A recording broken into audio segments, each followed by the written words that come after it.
Selamat pagi sahabat Infokom, kabar sekolah kembali hadir di sela-sela aktivitas Anda. Bersama saya, Nilam Sari Patinusa yang akan memberikan informasi terbaru dan teraktual.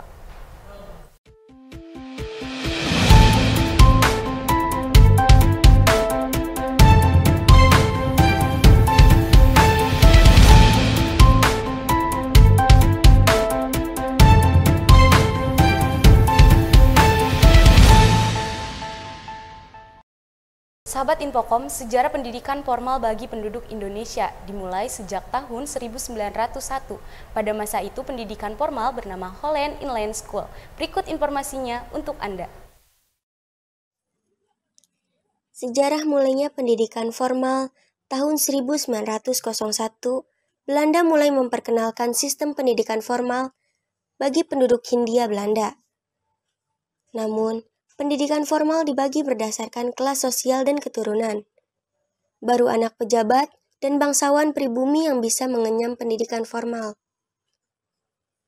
Pendidikan di Indonesia telah ada sejak tahun 1901, zaman Belanda menduduki Indonesia. Saat itu, Belanda mendirikan sekolah-sekolah di Indonesia untuk kalangan pribumi. Tujuannya adalah sebagai bentuk upaya dari kebijakan politik etis yang mereka terapkan. Namun, seiring berjalannya waktu, sistem pendidikan di Indonesia sudah mulai berkembang, terlepas dari campur tangan Belanda. Lalu, sejak tahun 1930-an, pendidikan formal ini mulai dikenal hampir di semua provinsi Indonesia. Namun, kondisi ini berubah ketika Jepang datang. Di masa pendudukan Jepang pada tahun 1942 hingga pada tahun 1945, sistem ini digantikan. Pertama, bahasa Indonesia dijadikan bahasa resmi pengantar pendidikan menggantikan bahasa Belanda. Pendidikan berdasarkan kelas sosial yang sebelumnya berlaku di era Hindia Belanda dihapuskan. Ketiga, masa belajar diubah. Setelah sekolah dasar 6 tahun atau Kokumin Gakko, ada sekolah menengah pertama 3 tahun dan sekolah menengah tinggi 3 tahun. Pada tahun ajaran 1940 hingga 1941 atau ketika Indonesia masih dijajah Belanda, jumlah sekolah dasar 17.848. Namun di akhir pendudukan Jepang, pada tahun 1944 hingga 1945, jumlah sekolah dasar menjadi 15.069.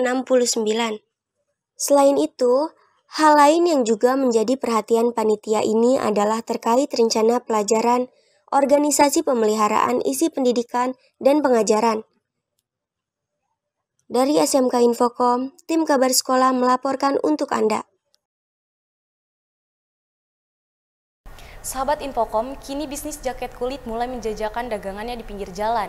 Walaupun harga bahan bakunya teramat tinggi, bisnis jaket kulit menghasilkan keuntungan yang menggiurkan.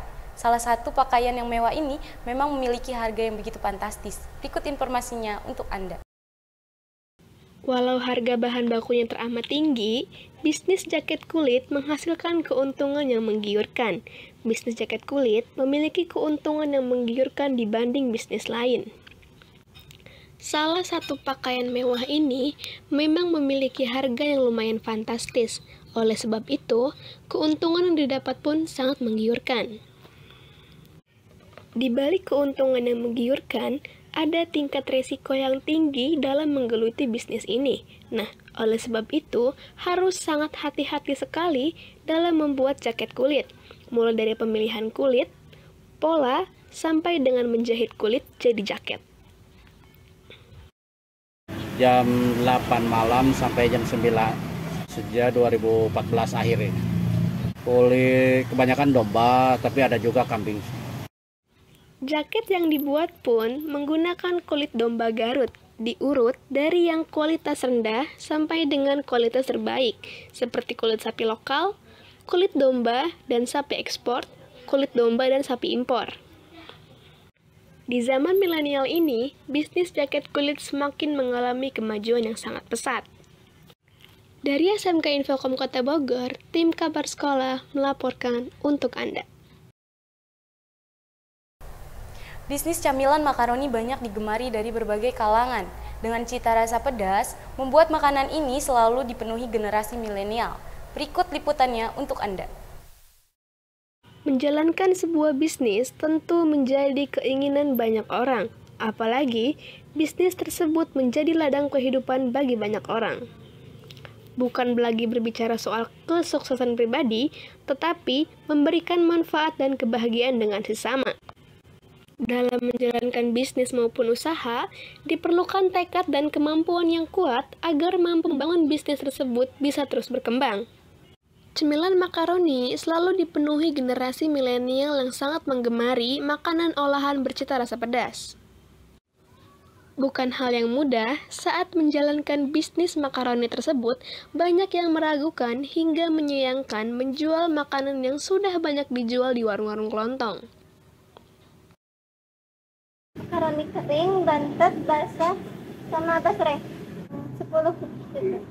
Per bulannya 30-an.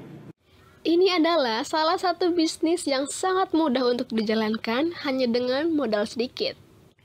Dari SMK Infokom Kota Bogor, tim Kabar Sekolah melaporkan untuk Anda. Informasi tadi sekaligus menutup kebersamaan kita dalam Kabar Sekolah hari ini. Saya Nilam Saripati Nusa beserta kru yang bertugas pamit undur diri. Terima kasih dan sampai jumpa.